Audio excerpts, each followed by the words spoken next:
Business sustainability. Is your business in a place of sustainability? Is your focus on sustainability and growth, or is it focused purely on growth? Hey everybody, my name is Jackie Grant and welcome to our podcast on business sustainability, and also we'll touch on growth. So one of the things that I really want to tap into right at this moment in time is that here it is in April 2025, and we have an election here in Australia coming up on the 8th of May. But also at this moment in time, there's a lot going on with regards to the world. A lot's going on in America, where basically the Prime Minister over there is talking about tariffs. They're on, they're off, and it's really impacting a lot of what's going on around the world of who's buying from whom and business changes, business sustainability. I'm hearing from people that I know in America with them being really concerned about whether their business will stay, whether they'll be able to get the products or the items that they really need for their business to continue. So let me ask you, is your business focus, is it always on growth and that bottom profit line, or is it on the longevity of it, the sustainability? And do you plan for the what ifs in that business? The what ifs around, what if we don't get paid?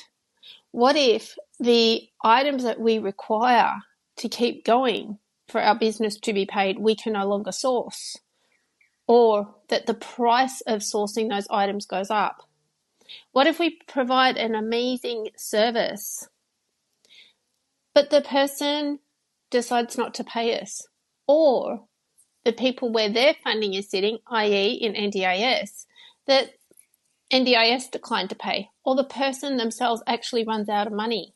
Something happens and they run out of money, whether it's in their NDIS plan or they've had an emergency and they've made a commitment to pay X amount of money and something's happened and they just no longer can. What is your business plan around that? Because when we talk around sustainability, we're talking about the longevity of your business. And that requires planning and planning ahead. There's always going to be something that comes out of the blue that you didn't plan for, or something that you have no control over, such as the government changing something, and you have no control over that. Doesn't matter which government is, there's been a government change, there's been a legislation change, and you have no control over this. So how do you plan ahead? Well, one of the things that you can do is make sure that you actually have plans in place, a contingency plan. Make sure that you are actually checking the bottom line of your business, the bottom dollar, so to speak. So, all right, for the business to keep going over the next 12 months, this is how much money we require. And we actually get that money, that income, that revenue into the business from this, this, and this. And what if one of those things stops working and it's completely out of your control? Will you have enough money to keep going for 2 months, 3 months, 6 months, 12 months?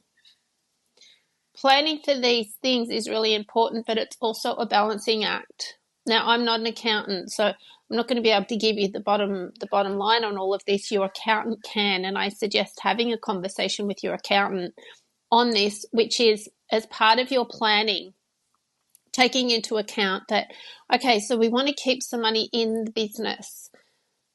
Now, this is really important to plan ahead with this well before the end of the financial year. There's no point in it's the last quarter of the financial year and you suddenly go, oh my gosh, my business has this much money, and oh my gosh, that means I'm going to pay tax on it. And a lot of businesses try to clear out a lot of money before the end of the financial year because they don't want to have to pay taxes on it. But and once again, I'm not an accountant, so please seek the accountant's advice, but have a conversation with your accountant halfway through.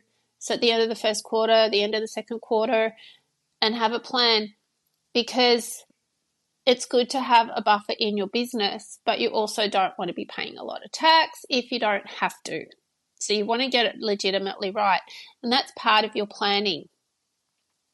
Part of your planning is knowing your clients and the watching what is going on around you in the world. You don't have to get right into politics. You don't have to get into all of that, but just knowing that, okay, so, if interest rates go up, what happens? If interest rates come down, what happens?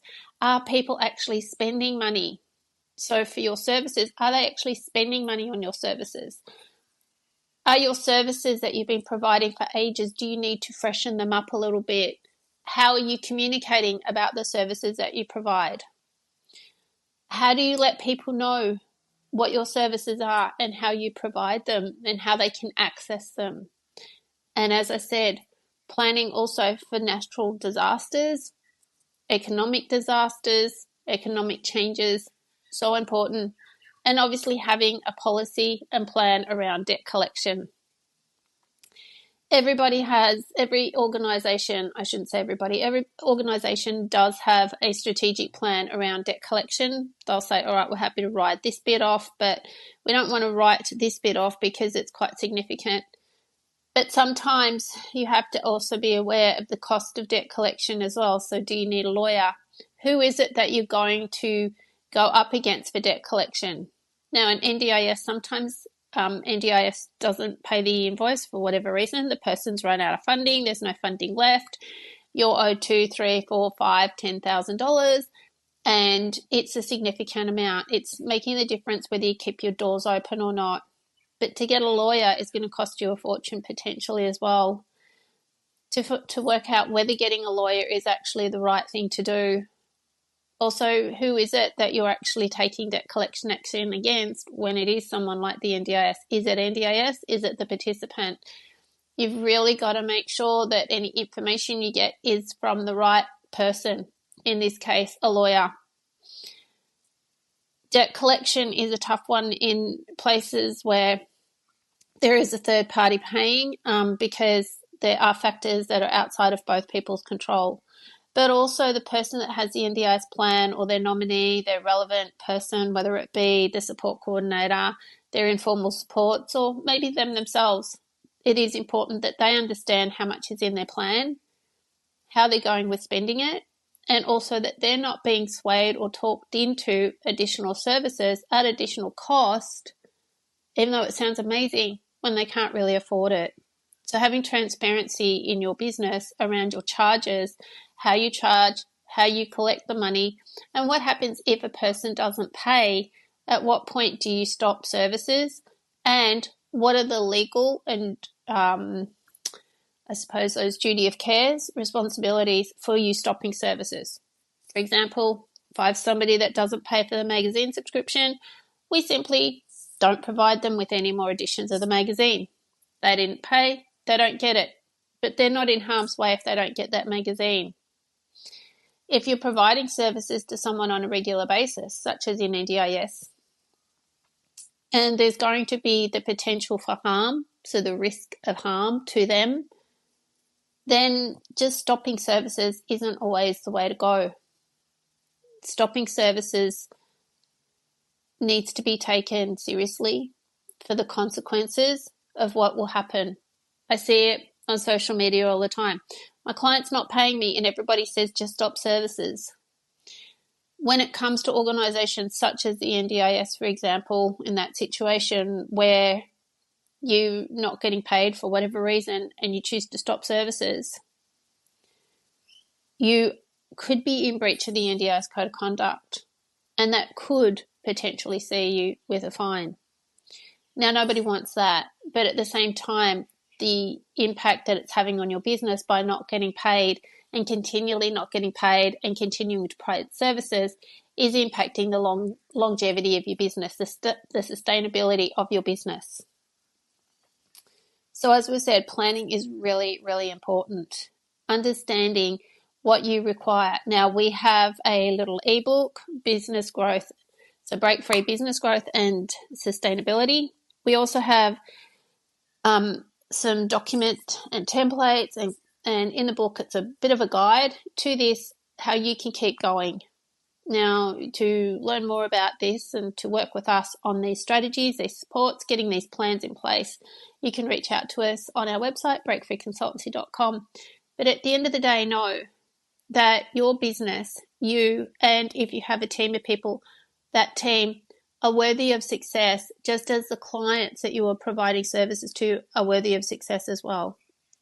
This is something that is really important, and we're going to be talking more about this later. The ebook, you can reach out to us for a copy of the ebook, and also the strategies and tools and that we're going to be releasing a little bit more very soon. We do have them there, and it's all about planning ahead and not planning for just the little things, but planning for the things that are outside of your control. Some of those what ifs. What if the next political party gets in and they cut funding to the group that pay me? What if there's not as many people earning as much money and they can't afford my services? What do I do? Do I keep going? Do I move? How innovative do I be? These are really important things to think about, and we work with you on them step by step, remembering that your business is unique to you. Your purpose is unique to you. And even though you might have the identical business that someone else has, this is also unique to you. And that's why we like working with you on these strategies and tools. So keep watching, keep an eye out. We're going to have some little bundles for you that are going to make your life so much easier very, very soon. You've got this, you really, really do. And thanks for listening. Remember to like, subscribe, follow to stay up to date for more tips. And we're also going to be doing transformation in your personal life as well. A lot of our tips, tools, and strategies aren't just NDIS, they're actually for businesses as well as personal growth. So once again, thank you for listening, and thank you for being part of Connect and Grow podcast.